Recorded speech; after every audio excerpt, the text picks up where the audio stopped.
I'm sorry for your loss, I am. You believe me, I know what it's like to be alone. But do you really think you're going to find what you're looking for here in Springfield? Yes, I do, Cassie. Reva's not Catherine. She can never be that again. Yes, you're so sure. Yes, I am. You know what? You don't deserve this. You don't deserve this pain. But, Richard, you're going to be hurt even more if you stay here, and it's going to be your fault because Reva and Josh, they belong together. Etched in stone, is it? You're going to love again. I know you are, but you just have to find it somewhere else. I can't believe you're buying into this myth.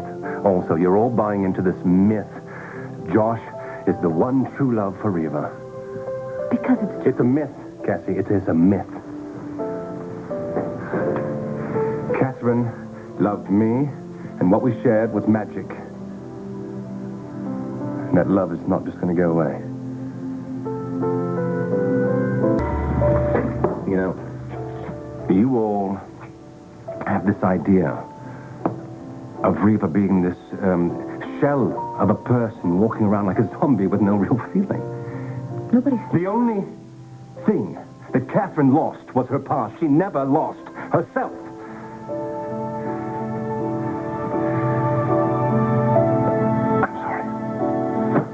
I'm sorry, but I don't know how I can possibly explain this to you.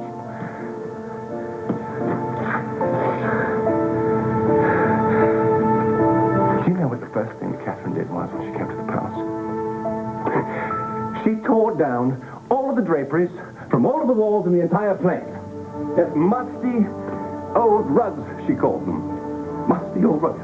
Musty, granted, I'll give her that. They were a bit musty. I mean, old, oh yes, they were old. Over 400 years old. 16th century, priceless tapestries, and she's got them all off the walls. I come back to the palace, they're all on the floor into heaps and piles, and she's trampling on them. You know, honey, you know, these really should be in a museum, you know. I'm all for art and everything, but a home is a home, and a home needs light. Does that sound familiar? Except for the accent, of course. I'm sorry about that. Yes, it does sound familiar. Please, have a seat. You know, your sister, Catherine, she turned that palace, that heap of bricks, into a home. You know, no more parties with these stuffy old people who pass themselves off for dignitaries. No, she would have full-fledged festivals with all kinds of people running in and out of the palace. And God bless her.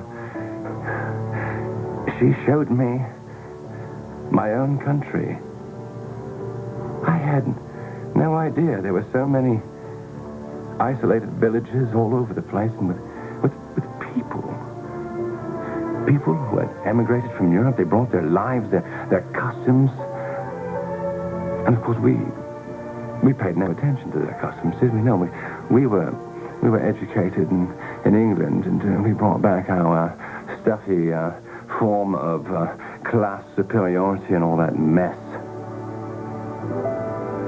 We matched the tapestries perfectly. Of course, she changed all that. She showed me my island.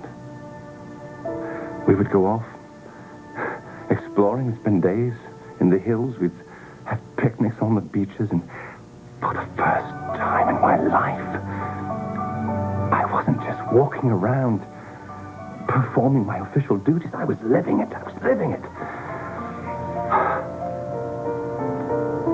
And our wedding day was the most beautiful, happiest day of my life. The streets in front of the church were filled with people, and it seemed like the whole country had shown up, but I wouldn't be surprised because Catherine insisted on inviting everybody in the whole country. Literally, there were throngs of people everywhere. And among that throng of people, there were two. There were two people. Her and I. And to each other, we were the only people in the whole world. I remember the reception. It was held in the main square, right in front of the church, and it was time for the dance. And, of course, we had to initiate the dance. And Catherine, God bless her soul, had found this crazy folk dance on the other side of the island. And here I was, trying to perform the thing. And, it went something like this. Do you remember it? I'm trying. Oh, my God, she would kill me if I forgot. We worked so hard on it. Let's see, it was hands like this, right? No, left foot. Oh, my God. I forgot. I've forgotten it.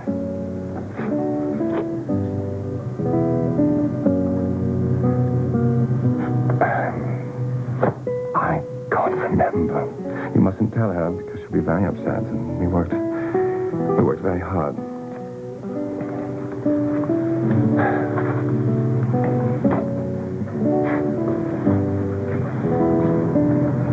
Sounds magical. Yeah. It was.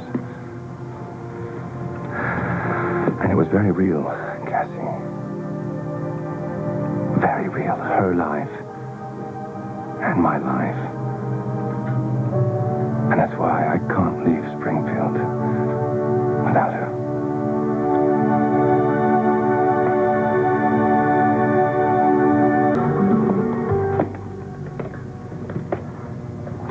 Sounds wonderful.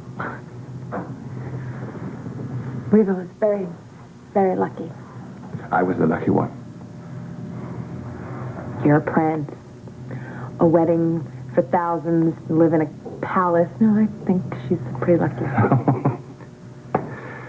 You remind me of your sister. Really? Yes, you are like her in many ways. Excuse me. Yes. What? Well, are you sure it was... Well, why didn't you stop the bloody plane? All right, listen, put out a patrol, double the guard. That's not going to do any good either, is it? All right, the minute you have word, you understand? What's wrong? What happened? Edmund's been spotted. Somehow he got through security and he got onto a private plane.